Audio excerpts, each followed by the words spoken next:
Welcome back to FireX Techs. My name is Henry, and in today's video, I want to share with you a couple of the best retro game archival sites that I know of.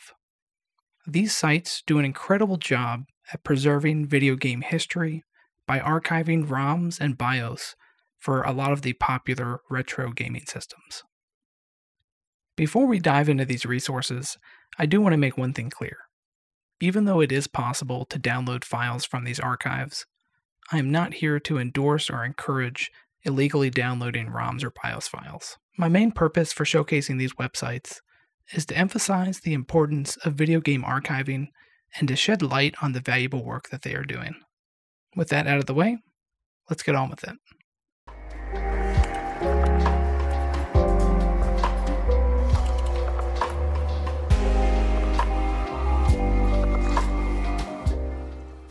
The easiest way to access these sites is to head over to the ROMs Reddit page. You can get there by searching ROMs Reddit in your browser. Once you're on the ROMs Reddit page, look for the Megathread that is pinned as the top post. Then click on the top link in that post.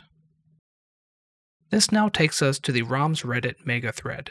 There are no files stored on this site, however, it is a well-organized collection of links to the places that do archive them. The front page provides some great information that you can explore at your own pace. The first thing I would like to go over is the BIOS archive. If we click on the miscellaneous option at the top, and then click on the BIOS files link on the left-hand side, you can see links to a lot of different options here. You can explore them if you want, but I will show you the Internet Archive RetroArch BIOS link, as I think the layout is better for viewing. Now you will see a list of RetroArch cores, and if you are curious which BIOS that specific core supports, you can click on this View Contents link. For example, the PCSX rearmed core, it supports these BIOS files. If we go back and we look at the PCSX2, you will see that they have archived one for each region. A is for America, E is for Europe, and J is for Japan. Now we will go back to the Megathread, and I want to bring your attention to the navigation at the top of the page again. If we click on one of these other options, Sega for example, you can see on the left-hand side, it lists the major Sega systems. You might notice that Sega Genesis is not showing here. That's because most of the retro games are located in the retro option at the top. Let's click that.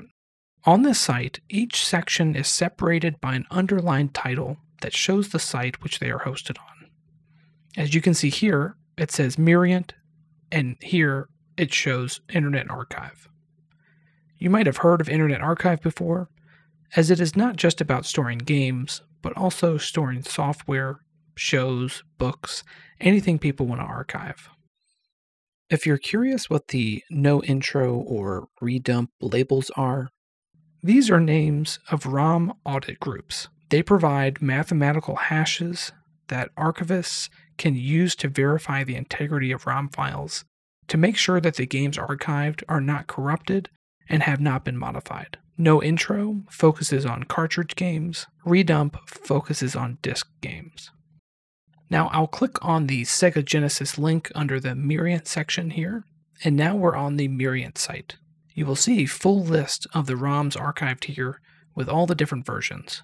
Remember, this is not an endorsement for downloading ROMs or BIOS files. While I personally find it morally acceptable to download a ROM for a game that you already own, or for games that are no longer available in the market, it is essential to understand that this may not always be legal. I strongly discourage anyone from breaking any laws. Now, I'd like to take a moment to talk about this site and what they do. If we go here to the home page, they state that they've made this site after seeing popular ROM and archive sites full of advertisements, paywalls, and pop-ups, and wanted to re-envision game preservation. If you've ever heard of the amazing tool, the H-Shop for the 3DS, these are the same people. If we go over to the donate page, they show that they are supported by donations, make no profit off this website, and their operating costs are quite high. I encourage anyone to donate that wants to help support a group that does game preservation the right way. If for any reason you are uncomfortable donating to an archive website directly, but you still want to support the cause, another great option is the Video Game History Foundation. They are a nonprofit that's been around for 6 years, dedicated to preserving video game history, and you can get to their site by going to gamehistory.org. In conclusion, the goal for making this video is to acknowledge and support the effort made by these video game archiving websites. They play a crucial role in preserving the rich history of gaming, and I hope that this video brings them the recognition and support that they deserve. If you found this video informative or helpful, please give it a like and subscribe for more content on FireX Techs. As always, I'd love to hear your feedback in the comments below. Thank you for watching.